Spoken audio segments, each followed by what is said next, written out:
Hello everyone, নতুন আরেকটি recipe নিয়ে আপনাদের সামনে চলে এসেছি। আজকে আমি আপনাদের জন্য নিয়ে এসেছি কাঁঠাল বিচি ভাজি, অথবা অনেকে বলতে পারেন যে কাঁঠাল বিচির যে দানা হয় সেটার ভাজি।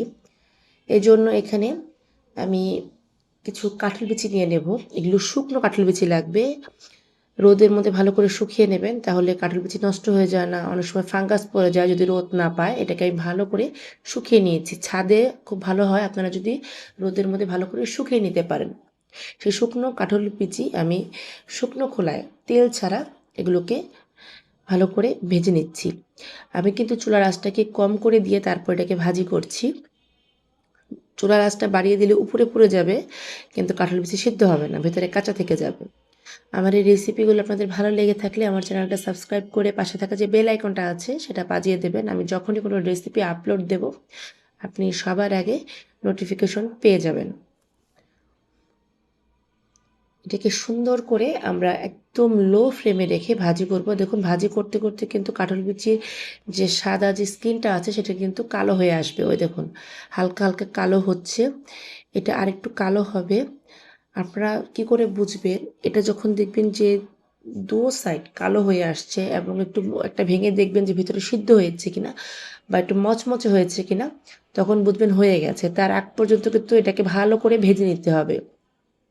আমার কাছে এই কাঁঠাল বিচি খুব ভালো লাগে। বিকেলবেলা তো এই কাঁঠাল বিচি ভাজি সাথে 1 কাপ চা হলেই আমার হয়ে যায়। এই জন্য যখন কাঁঠাল বাজারে পাওয়া যায়, বাসায় কাঁঠাল আনলে পরে আমি বিচিটা খুব সুন্দর করে সংরক্ষণ করি। শুধু যে এইভাবে ভাজি করে খাওয়া যায় তা তো আর না, এটা বিভিন্ন সবজিতে দিয়ে খাওয়া যায়, মাছের তরকারিতে ভালো লাগে, বা কাঁঠাল বিচির যে ভর্তা সেটা তো আমার কাছে খুবই ভালো লাগে। যারা কাঁঠাল বিচি পছন্দ করেন তারা খুব ভালো করে সংরক্ষণ করে রাখবেন। এটাকে খুব ভালো করে রোদ দেবেন।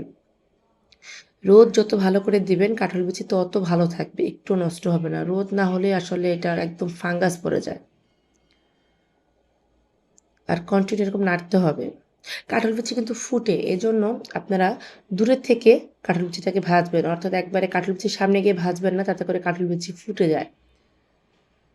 অনেক সময় চোখে চলে আসতে পারে। দেখুন, ভাজাটা কিন্তু অনেকটাই হয়ে এসছে। আবার খুব একটা বেশি পুড়ে ফেলবেন না। যদি খুব একটা বেশি পুড়ে ফেলেন তাহলে কিন্তু একটু তিতা হয়ে যাবে, খেতে ভালো লাগবে না। কাঁঠাল বিচি কিন্তু খেতে একটু একটু মিষ্টি মিষ্টি হয়, সেটা খেতে ভীষণ ভালো লাগে। তাই 2 সাইড হালকা করে ভেজে নেবেন। এটা ভাজতে আমার কাছে 7 থেকে 8 মিনিট সময় লেগেছে। আপনাদের একেকজনের একেকটা সময় লাগবে। চুলার আঁচের উপর ডিপেন্ড করে যে আপনাদের কতটা সময় লাগবে। আর কন্টিনিউ এরকমভাবে নাড়তে হবে। সুন্দর করে নেড়ে যাবেন।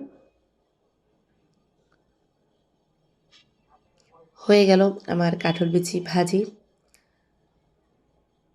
দেখুন, আমি একটু ক্লোজ করে আপনাদের দেখাই কীরকম হয়েছে।